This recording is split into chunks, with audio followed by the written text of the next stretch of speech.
Hello everyone. In this video we're going to be simplifying a radical expression, an infinite radical expression. We have the square root of 2 times the square root of 4 times the square root of 8 times the square root of 16, so on and so forth. All of these are square roots and the numbers inside the radicals are all powers of 2. Provided that this expression converges, we're going to find the value to which it converges. So, first of all, I want you to notice that 2 is under 1 radical, 4 is under 2 radicals, 8 is under 3 radicals, 16 is under 4 radicals, so on and so forth. So whatever the power of 2 is, that's how many radicals that power is under. So we can basically write this as follows.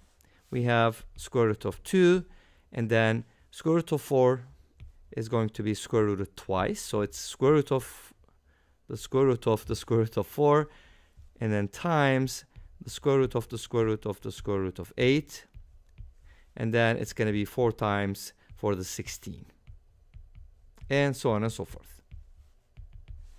And this is going to give us a pattern which we're going to work out, and we're going to be using some series here, and we're going to find the result.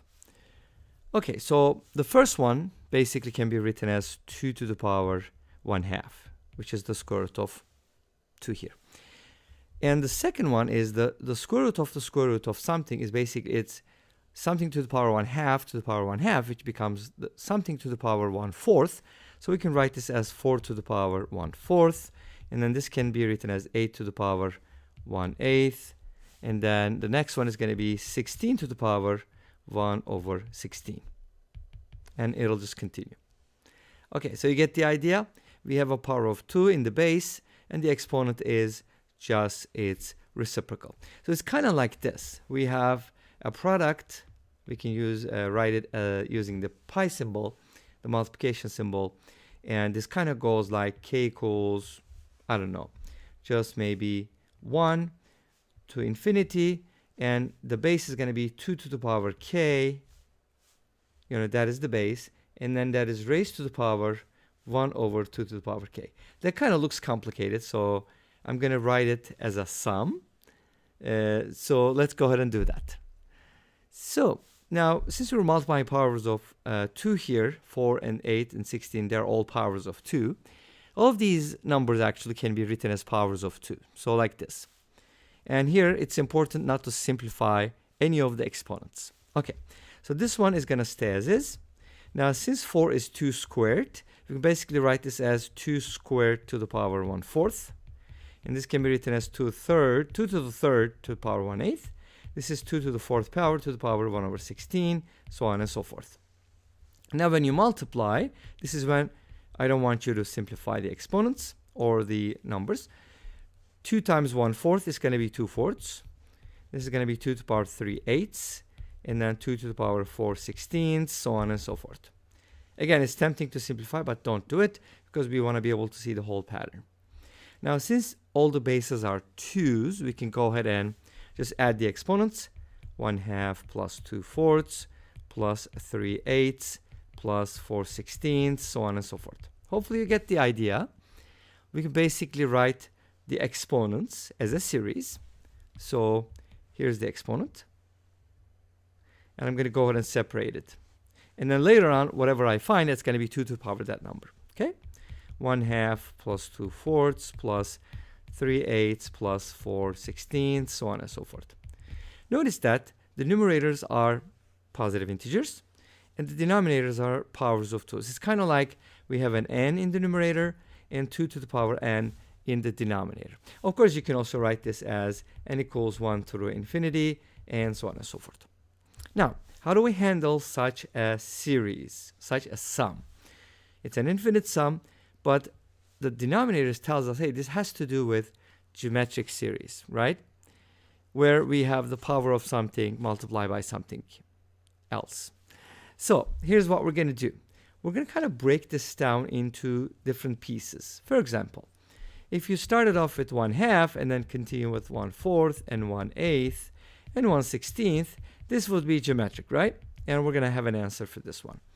But then I do have 2/4. So that kind of requires adding another fourth to it.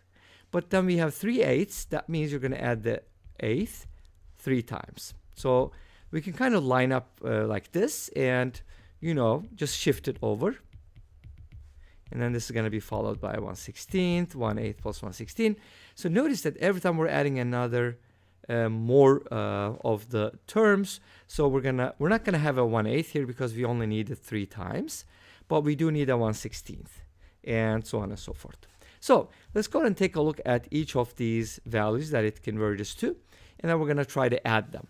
The first one, and if you kind of quickly remember how we do the geometric series, if you have something like a plus ar plus ar squared plus ar cubed, and then dot dot dot, this can be written as a times 1 plus r squared plus r cubed dot dot dot. As long as r is between -1 and 1, this is going to converge, and we can write this as 1 over 1 minus r, or you can write it as a over 1 minus r, where a represents the first term and r is the common ratio. So let's go take a look at both of these. First term for our first series is basically 1/2. It's going to be divided by 1 minus r, and r is basically the second term divided by the first term, which is 1/2 again. So this is going to be 1/2 divided by 1 minus 1/2, which can be written as 1/2 divided by 1/2. Again, don't simplify it, leave it like that, because we're going to get a pattern for the sum of these series as well.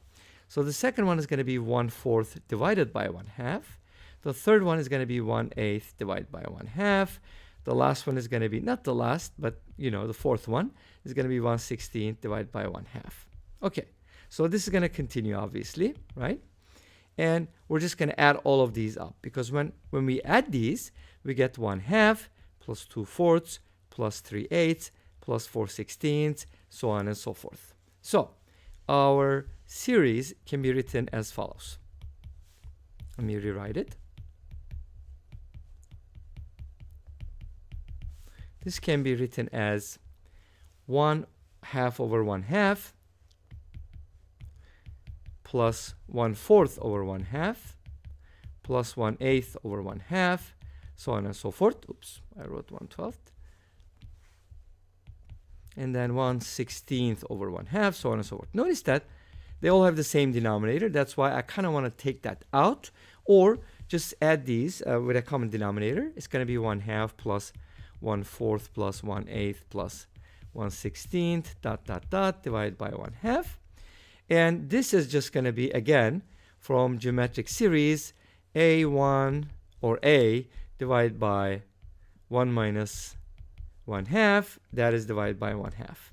This is 1/2, this is 1/2, so that's 1. So this is 1 over 1/2, which is 2. So the answer is 2, but guess what? That is just the exponent, right? So we do have 2 to the power that, and that power happens to be 2. So the answer is, for our expression, let's rewrite it, the original one, is just going to equal 2 to the power 2, which can be written as 4. And this brings us to the end of this video. Thank you for watching. I hope you enjoyed it. Please let me know. Don't forget to comment, like, and subscribe. I'll see you tomorrow with another video. Until then, be safe, take care, and bye-bye.